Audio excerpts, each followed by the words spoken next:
The Bible is filled with stories you just won't find anywhere else. These aren't just ancient legends. They're real events that show how God works in people's lives. Let's travel back to the time after Adam and Eve's fall, when the world was changing. Jealousy and hatred led to Cain killing his brother Abel. But even in this darkness, God didn't leave humanity without a glimmer of hope.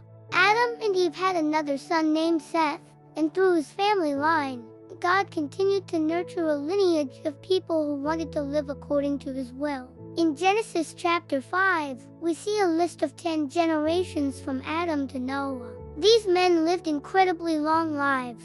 For example, Methuselah lived to be 969 years old, the longest lifespan recorded in the Bible.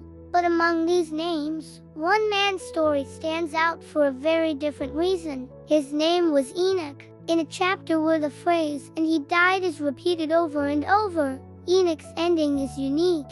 The Bible says, Enoch walked with God, and he was not, for God took him. This means Enoch didn't experience a normal death. God took him directly to heaven, alive.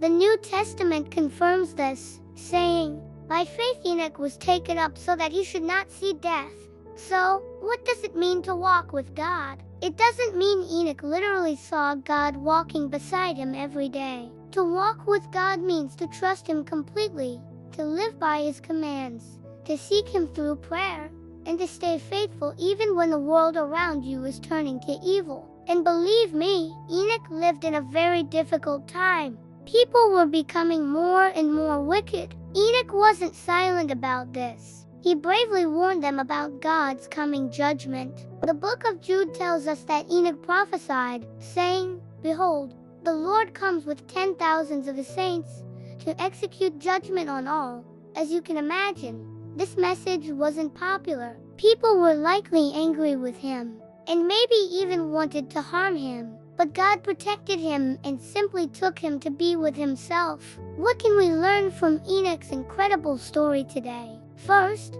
it shows us that it's possible to remain faithful to God, even if you feel like you're the only one. God sees and values your quiet faithfulness. Second, it teaches us that true life, a meaningful life, is a life lived with God.